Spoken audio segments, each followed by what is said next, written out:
All right, ladies and gentlemen, welcome to the channel. My name is Chris Ferguson. To the right of me is Tristan Lauder. Fuck that up already. Sorry, guys. And uh, and and joining us tonight is the man Paul Loga. He's 7-6, and he's challenging for the XFC Bantamweight title at XFC 58 opposite Aaron Tao on September the 3rd. First of all, Aaron, big day for you, mate. Big day at work, or big day in training camp, or a bit of both? Bit of both. Worked all morning and then went home, had a nap, come in training, just trained my ass off. I actually feel a bit dizzy, so excuse me if I fucking yeah. The perfect time for an interview, bro. Yeah, I know, right? You can't think of anything seriously then, it just comes straight off the tongue. So there we go. Yeah, exactly right. Man, so maybe since your last fight, it's been about a bit over a year, right? So how does it feel to be getting back in the cage finally and, getting some training done? Oh, bro, it feels so good. Obviously I got injured, had hand surgery, so it wasn't exactly my choice to sit out that long. So I'm fucking so keen to get back in there. Yeah, just on that too. What was the nature of that injury, if you don't mind me asking? That hand one there. Oh, we got a little altercation outside of fighting. Well, not my altercation. I was trying to break up something, and I got hit across the hand with a very sharp object. And yeah. I don't want to go into too much detail, obviously, but yeah, it was pretty gruesome. Pretty gruesome, yeah. And so that required surgery, that one, and there was 6 months off for that one, yeah? Yeah, so ripped through my tendons, a couple of arteries. Doctor said I was very lucky not to hit a main artery and pretty much die. So to that person, you're a fuckwit if you ever watch this. But yeah, I got my health. No one else was hurt. Shit happens, I guess. Just out of curiosity, could you count that as a near-death experience, man? It was scary, bro. Yeah. Yeah. Well, actually, he went at my brother with the weapon first, and there's no way I'm letting my younger brother get hit or hit. Someone trying to hurt him. Even though he's a lot bigger than me, he's still my younger brother. So yeah, I got in the way and I copped the brunt of it, and it was very scary. It took me down a very dark road too. I was always the guy that was active, and now I had to sit on the sidelines by no fault of my own, So, do you know what I mean? Like it was pretty fucked, to be honest with you. Yeah, I heard you mention you're not a fan of you're not real good at sitting still in your downtime. I've heard you say that before. Explain what that was like, man. Explain what that was like. 6 months of rest and recovery, pretty much. Yeah, well, I was actually quite lucky. My boss at the time continued to let me work. Otherwise, I would have been screwed. Like I got a mortgage. I got bills to pay. So not only was it the fighting thing, now it became my day-to-day living. So yeah, it was hard. I went down a very dark road. I was happy, and then I was sad, and I was very sad. And my brother and my partner and my family all picked me out of it. My coach, they all checked on me. Kept me down the straight and narrow. And now that I'm so grateful to be back, and I cannot wait to show them like how much I appreciate it, and I'm going to show them on September 3rd with this fight. And we can't wait to see it, brother. Yeah. Man, just out of curiosity, like, did that kind of give you, with some time off and that, did that give you a different perspective on fighting or your career? Yeah, so after my last fight, I was pretty down and out about it. I thought that was it. Fucking lost again, lost another belt, another shot at the title. And everyone's moving on, and I was sort of thinking at the back, fuck it, this is it for me. And then I took a break, and then I got hurt, and then sitting on the sidelines, and I realized how much I miss it, and not so much need it, but I love it.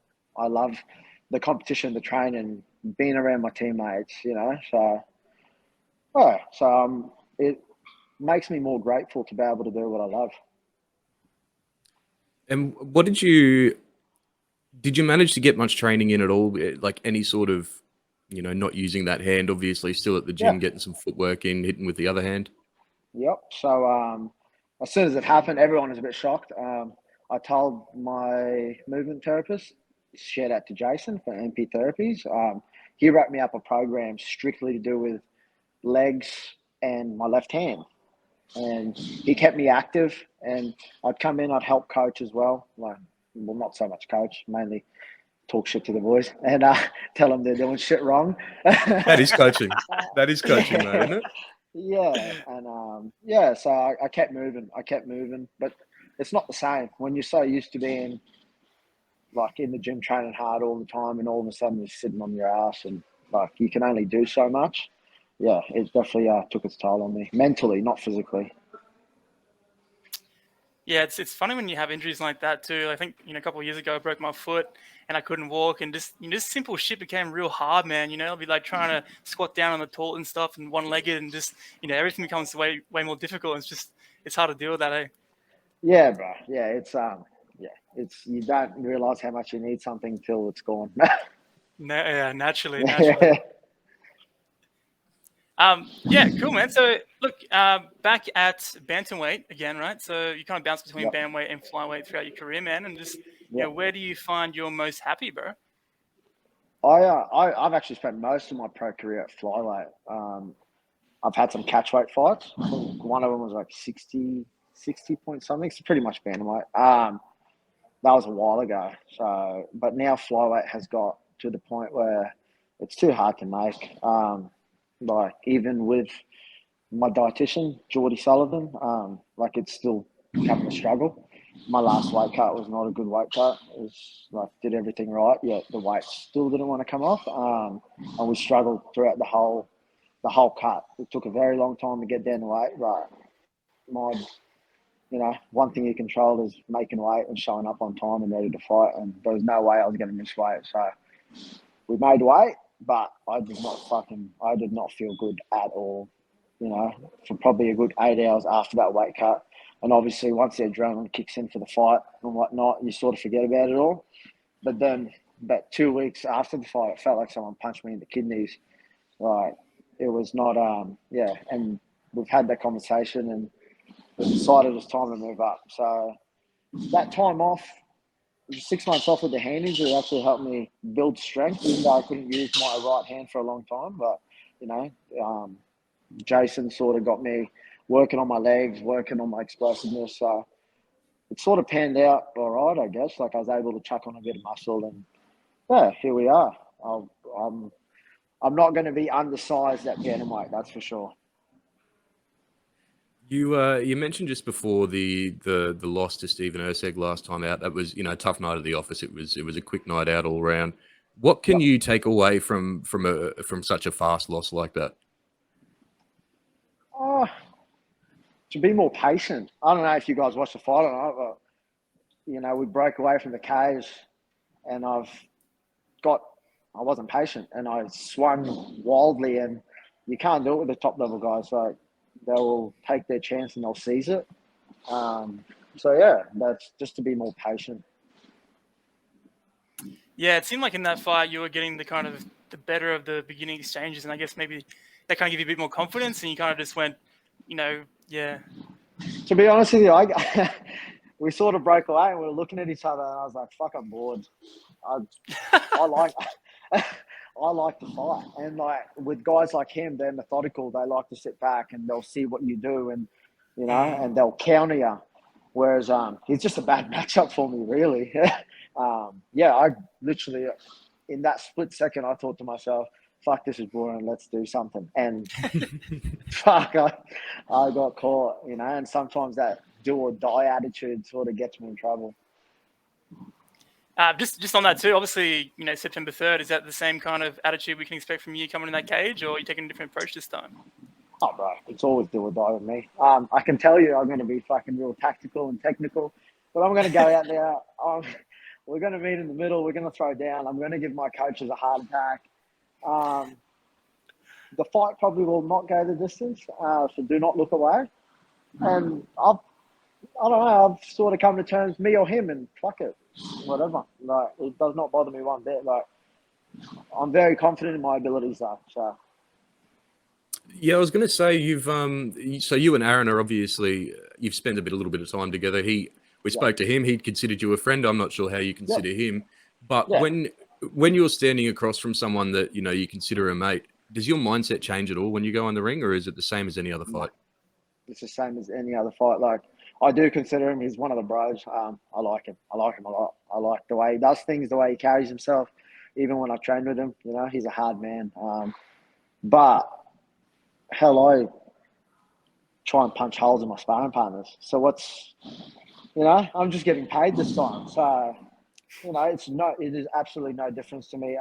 We've had the conversation, me and Aaron, we spoke about it over the phone, and it's the game that we play. It's just one of those things. Like every now and again, you're going to have to fight a friend.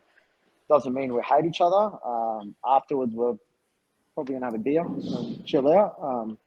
Yeah, it's no different to sparring. We're just getting paid because I know the sort of dude he is. I know he spars hard. So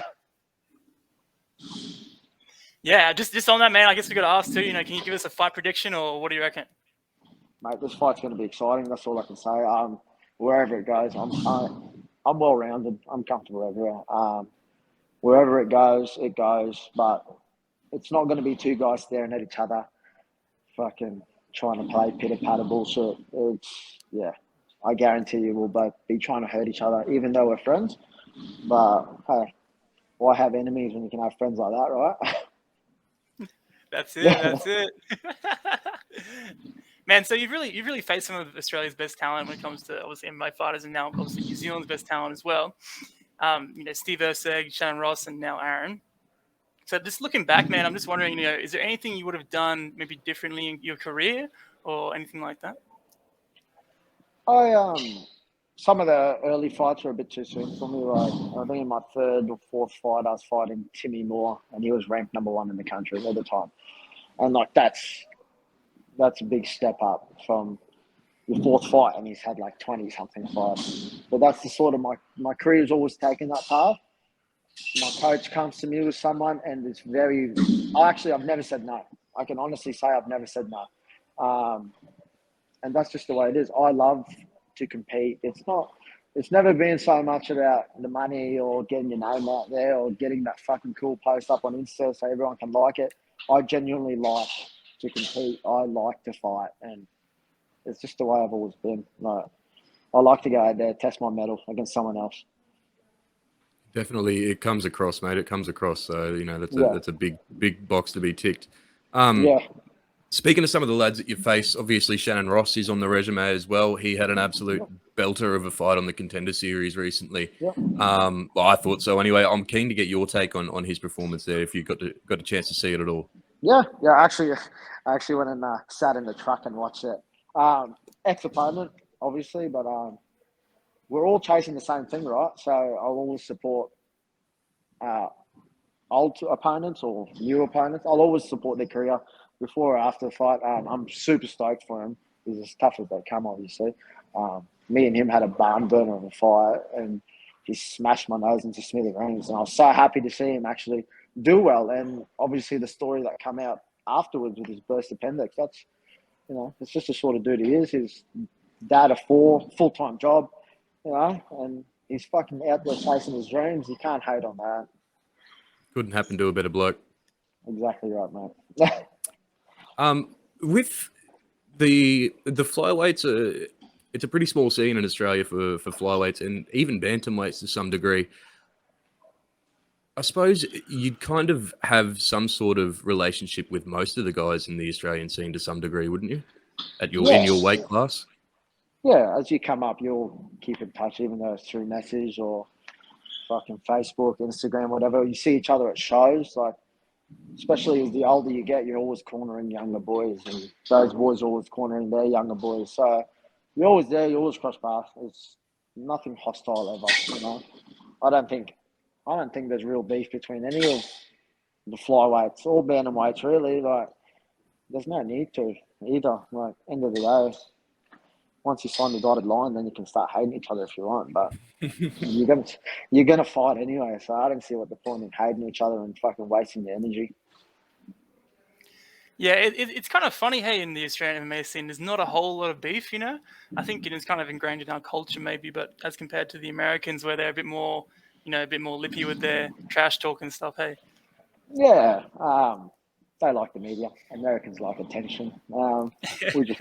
We plod along and do our thing. It's But just a yeah, bit of shit talk in Australia. You know what I it mean? is. It's It just a bit of is. banter. Yeah, exactly right. And everyone takes it like, as not too hard as a joke. But you know what the beauty about fighting is at the end of the day, they can say what they want, but they have to get in there and they have to back it up. That's it, man. Look, man, let's kind of wind it back a little bit to kind of your, I guess, your entry into MMA and stuff like that. I do know you came from a rugby background first, and maybe played with Yep. the injuries, and then maybe Yep. joined at BJJ. Yeah. Yeah. Yeah. Go ahead. I played footy. I think I moved here from Africa when I was 10. And then I started playing footy, I think, when I was 14. So I didn't have that long of a career in footy. But I picked up a lot of injuries. I went well at footy. I made first 15, first 13 teams. Played club footy. But yeah, picked up some season-ending injuries, fractured eye socket, snapped tendon in the hand. Oh, yeah. Yeah, and that As was a like teenager back to too. back. Yeah, it was back. That was back to back, and I tried going back in my 20s. I think 21 or 22. And I think, tore my hamstring, and I was like, fuck this, I'm out of here. And I stumbled along just a BJJ gym in the back of like a Healthworks, and I went and started grappling, fell in love with it, got my blue belt, went in a comp. And they asked, back in the day, there was an aftershock show. I don't know if you guys have heard of it. An amateur show. It was only amateurs. And I rolled into a grappling comp, and they said, oh, we're looking for someone around your size to fight in 3 weeks. And I said yes. And off we went. I fought at my debut fight at 68 kilos. I walked in drinking a milkshake. So, A breaker. yeah. What flavour do good you remember? time. What flavour was it? It was a chocolate flavour one. My coach was Beautiful, looking at me mate. like, you're an idiot. And I said, yeah. Yeah. Oh man, whatever gets you over, eh? Yeah, and like that was at the weigh, and I remember the dude I fought. I'm actually still friends with him to this day. I was speaking to him on the weekend. Cool dude, Michael Wallace. Yeah, to this day, like we're still friends. And I went out there, had no idea what I was doing. And we were swinging like maniacs, and I got the win, and I fell in love with it. And even after we fought, I think 2-3 fights later, my coach wrapped his hands at a fight show once because his coach was running late. Like, it's all love after we fight. At that point, after your first amateur MMA fight, you obviously got the win. Is that kind of when, like, straight away, did you know you're going to pursue this as a career, or? No, I was honestly doing it for fun. Obviously, fun. I'm very competitive, but my fun is it becomes very serious. But yeah, I was just rolling out the fights. Like I'd fight, and then 6 weeks later I'd have another fight, and 6 weeks later I'd have another fight. Like we were having no breaks. I was getting 4 to 5 a year as an amateur. And I think that's why I turned pro so quick. It's sort of at the time there was not enough amateurs to be going at that pace. And then I've even gone to Muay Thai, and I fought Muay Thai. And yeah, it's just the time when I was an amateur, it wasn't really enough time to grow. So I've done most of my growing as a pro. Breaks, mate. It's tough breaks. Yeah. What? So what? Right now, what's the end goal for you at the moment? Are you just out there to have fun fights at the moment, or are you making a serious run? What's your plan? I'm making a run. You're making a run. Yeah, we're making a run. Probably never do the UFC with a record like mine. Not many people look deep into the record. They always look at the numbers and go, "Oh, fuck that." But if you look deep into it, fuck, I fought some killers. I want to fight in Asia. I want to get over there. I want to fight somewhere in Asia. Yeah, go there, throw it down. Win, lose, or draw. They always love a good scrap, and I love to give people a good scrap. Yeah, why specifically Asia, do you think, man? Is there some kind of cultural aspect that draws you there, or? I don't know, sort of the warrior spirit, I guess. They go out, they do or die. Like, they live by the sword, die by the sword. They're sort of, yeah, I just like the way they live there, especially their fighters live their life. Very, like, honourable sort of thing. Yeah, it's kind of a good throwback to the old to the Pride FC days and stuff like that. Like these Yeah, big bro. kind of promotions came from Asia, came from Japan and stuff. So it'd be nice to kind of pay homage to that. Hey. Yeah, bro. And they I like the fact they don't look so much, not just to records, but like right now it's so much about win and lose. But those boys go out there and they throw down. Everyone wants to win, obviously, but they go out and they throw down, and they respect it. They'll over here or in America, you could win a boring as fuck fight, and you know what I mean. Like I don't know. Yeah. I'm a fight fan. Like I'll watch a fight and I'll appreciate it for a fight. Like technical bouts are good, but like I said, I'm a fight fan. Like that's why I probably have coaches that can watch and break shit down because I cannot do that. That's not for you. No, that's not for me. I like the blood and guts. Fair enough, man. Fair enough. So what you've done, BJJ, Muay Thai, and you've gone over to MMA. What is about MMA that sort of drew you in rather than going something like the Muay Thai route? There's so many things to think about, I guess. Like, and it's brutal too. Like, those training for a Muay Thai, every time I've trained for a Thai fight, it sort of feels, I'm not going to say a walk in the park because it's not a walk in the park, but 3 or 2 minute rounds and nothing like those 5 minute rounds. And you're grappling, you're wrestling. In MMA, you can nearly break someone's will. You know what I mean? And just grind them out and really break their will. And then it's a nice feeling when you break someone too. So you feel them just wilting, and you're getting above them, and you do what you want to them. Whereas Thai, you're stuck to a certain rule set. You're kind of limited, hey.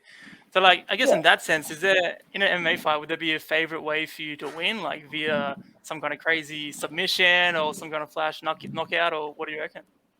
Obviously, everyone loves a knockout, and I'd love to get a knockout, but I haven't had many on my record. But I'm always chasing them. But no, anything really. I started off as a grappler. I was a grappler well and truly before I even started striking. So I love grappling, even though most of my fights are on the feet. I do love to grapple, and I like to show off my wrestling. I had Coach Simmons, an American coach over here, and he lived with me and he trained with me and he showed me so much. And I know he's going to be over in America watching. He's actually worked with Aaron as well, so he'll be over there watching, see him listen a bit more. I like that. I like that. So everything goes right with this fight. You win the belt. What's looking like next? And any fights out there that you've kind of got your eye on in the Australian scene? Any of the top bantamweights. Yep. I fought all the top flyweights. So the bantamweights, whoever wants it can come and get it. If you think you're at the top of the food chain, well, ring the promoter, tell him to ring my coach, and there's a good chance I'm going to say yes. Hell yeah. Mate, last one from me. I'm just, what if you could fight anyone in the world anywhere, what would your dream fight be? Jose Aldo, even though he's my idol. Woo! But yeah, just his style is, fucking knocked out by Jose wouldn't be so bad, would it? You must be a fan of the Rio. Wars. 100% fan of the Wars. Jeez. Oh mate, he's a savage. He's an absolute savage. I love what he's doing still to this day too. It's honestly, we'll get off track for a little bit here. How mind blowing is it that this bloke he's having a second career essentially, man. It blows my mind. Yeah, it really does. Well, most people look at him and they're like, "Fuck, he's old," but he's actually not that old. He's just done it since he was really young, and he's just got miles on him. He does. You can see it in his face, can't you? Like you see old photos of him, and you see the ones now. He's fucking had some damage, but he's a gangster, and he's a hard earned, man. Yeah, fucking hell. He is a true legend. All right, I think that's about it from me as well, mate. You got sponsors? You got anyone you want to big up before we let you go here? 110, the Fight Dietitian, Train Aid, MP Therapies, love yous all. Sassam MMA, obviously my gym. Coach Marcus, Coach Eric, Coach Gaffey, a lot of them. Love them all. And September 3rd, I get to represent them, and what better way to do it than against Aaron? 100%, man. September 3rd, we are on. Once again, that is XFC 58 at the Mansfield Tavern. Yeah, rock up, watch it online. Where can we watch it online, Aaron? I'm not too sure. Paul? I think Oh, my God. that's all right. I don't want to correct it. Oh no! We're gonna edit this bit out. Yeah, right. Don't edit that out. Don't edit that. Aaron will love it. I think they put the stream up like the week before or something like that. I think a lot of people try and fucking scam people. So, Yeah. but I think that they got a stream. I think it's clean or something like that. But yeah, don't stream it. Come live. Buy your tickets. 100%. right. Listen to the man. We'll be there. All right. Yeah.